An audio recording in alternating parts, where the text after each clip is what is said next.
So there are common questions that people ask. Okay, well, how do I meet somebody then? How do I go out and meet anybody? Meeting people can be done in a number of different ways. But I'm going to make it really, really simple for you guys. The easiest way to meet somebody is to do it the natural way. So let's break this up a little bit and get it a bit more interactive. Raise your hand if you think you have an idea of how you can meet people. Let's go for it. Yo. Go out to the bars. Go out to bars, things like that. Somebody else.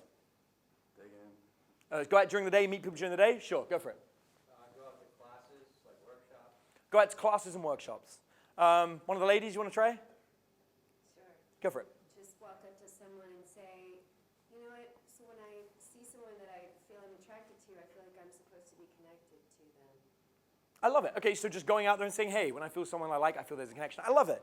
All of these ideas are completely acceptable, and yet not one of them is the natural way that anybody normally meets. If I went up to any couple and I said to them, how did you meet? The odds are they would say one of two things. We met on a dating site, which wasn't true about 15 years ago, but now that's something that people say. Or alternatively, we met through friends or a work event. The most common way for human beings to meet is either dating sites or through friends or a work event. If you want to go about meeting people, rather than going out to bars or going out into the street or approaching random people, all of which are completely acceptable, your success rate will be significantly higher if you just go to more networking events, if you have a big social group with lots of friends in it, and if you use online dating. These three things will get you more dates than anything else. I would argue, of the three, nothing beats a friend group. Your friend group is one of the most powerful tools for dating, and here's why. One, it lets you meet people without going on dates. This is key, because you get to see how they treat other people they've dated. You get to see what your friend group thinks about them, and it gives you a full assessment. If you met me through my friend group, there's some things you'd know about me. One, Adam doesn't do monogamy. That means you know instantly, if you and me are going to hang out, it's going to be an intimate relationship where I'm kind, caring, wonderful, treat you well, show you some amazing things. We have a very intimate relationship, but you're sharing me with other people. That's just how it is. I don't have to say it. You'll find out from my friends. You'll learn that I treat my partners incredibly well, that I always look after them, and that we have epic adventures together. But that there's no monogamy. I'm going to go and see other people, and you need to be cool with that. My friend group lets people know that about me before we even start dating. So you know the full picture. No one has to be awkward about it. What's fascinating about my friend group is I will literally have women in my friend group come up to me and say, hey, that monogamy thing that you don't do, are you looking for any other women? They will just straight up say it. And I'm like, I'm open, let's talk. And then we'll have a conversation, and then if we get on well, that will turn into something. And they know that they need to approach me because I don't approach them. I don't want to make anybody in my friend group awkward. Just imagine I didn't have a friend group and I met somebody in a bar. It'd be a very awkward first conversation. You know, hey, so are you single? Well, not exactly. And then I would have to explain everything that I just said to all of you here. It'd be a very difficult conversation. Through my friend group, it's very easy. Now, you don't have the same situation in your life that I do in mine. But having said that, there are still things about you that are unique. Events that have happened, situations that have affected you. Likewise, don't you want to learn this about other people? Don't you want to find out if somebody was previously divorced? What happened in that relationship? Do they have children? How they treated their partner? Were they abusive or not? Were they emotionally abusive? Were they unstable? We learn these things through our friend group. Our friend group not only gives us the ability to meet people, but it also gives us the ability to assess who those people are in advance. The bigger your friend group, the more people you start dating. Imagine your friend group only had 5 people in it, but each person had 5 friends. 25 people just from 5 friends. What's fascinating about human beings is we tend to congregate around people similar than us. If you look at me hanging out with all my friends, we kind of all look similar. Similar kind of stature, similar kind of physique, similar kind of personality types. They actually discovered that your diet will be reflected to a factor of 2.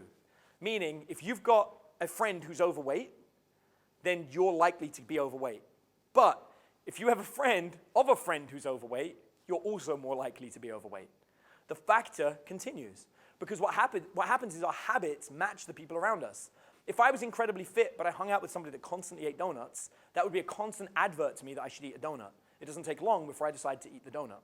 Likewise, my friend who doesn't hang out with the person that eats donuts hangs out with me, and I start eating donuts more often. Now they start eating donuts more often. And so that habit continues. But it goes the other way.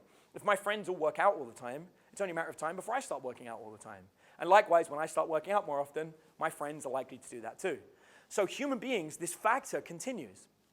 What that means is, if you concentrate on making friends with people that you're attracted to, not trying to date them, not trying to secretly sleep with them, just make friends with them.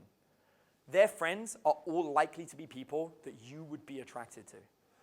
Meaning, your success rate at dating could come from going to bars or going out in the middle of the day and talking to people, or you could just focus on finding 5 really good friends.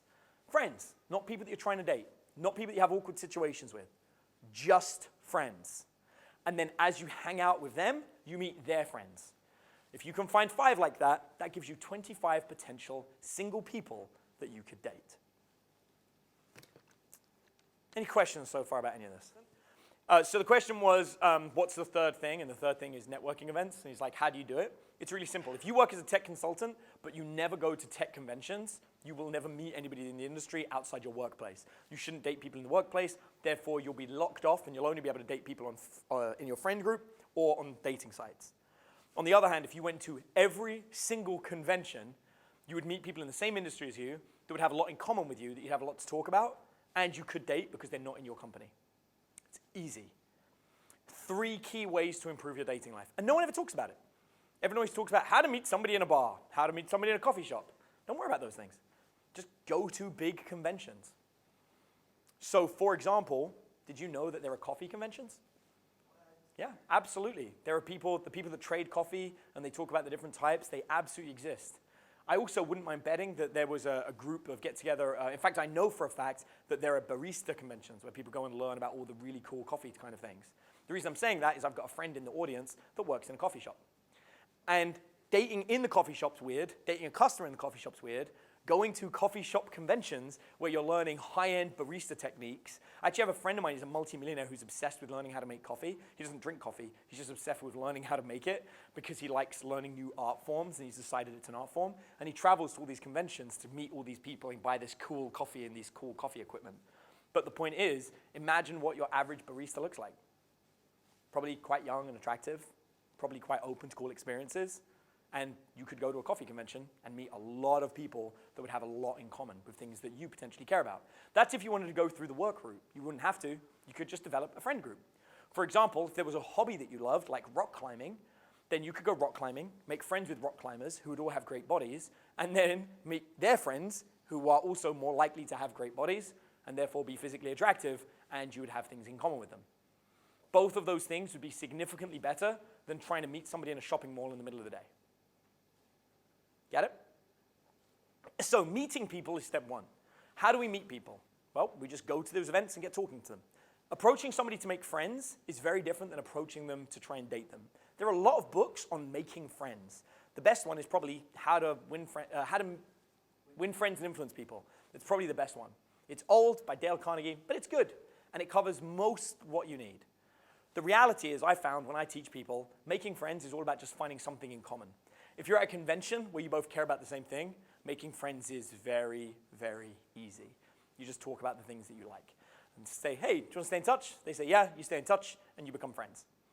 Once you're friends, one of the easiest ways to date people is just to talk about the fact that you're single and ask if they can recommend anybody. I have had so much success with just reaching out to my network and saying, hi, I'm currently single. Do you know anybody who's looking to date? The last time I did this was in 2008, and I got 3 dates within 30 minutes. 3 people came back to me and said, hey, this person. One of them I ended up dating for 3 months. She was a model from Denmark. Blew me away. A friend that I spoke to every day at work. And let's be clear, this person doesn't work with me. We were just using instant messenger and talking to each other at work. They worked in a completely different industry. But she said, hey, you just made a text message out to a bunch of people asking for help, right? You're looking to date someone? I was like, yeah. She goes, I got a friend of mine. She's a model in Denmark, and she just got dumped. She's devastated and looking for a good time. If I hooked you up, would you take her on like some really cool dates to show her that there are still nice men in the world? I was like, hell yeah, I would. I got connected with this model. We started chatting via instant messenger. We got on really well. I got on a flight, I flew to Denmark. We had the most incredible experience for an entire week where we couldn't get off of each other. We were just touching each other the whole time, went to dinners, went to movies. She came to visit me in London, and then we decided that flying was too much and we stopped seeing each other. But the point is, Within 30 minutes, I was dating somebody that I thought was completely out of my league, and yet I had a wonderful experience. So, your friend group is a great source of meeting people. So now we've got that piece down, right? I think, has anyone got any questions about this? Do you guys all see, oh, this is pretty simple, I could do that? Everyone agreed? Anyone not agree? Anyone's like, this is no, I could never do this? Cool, easy peasy.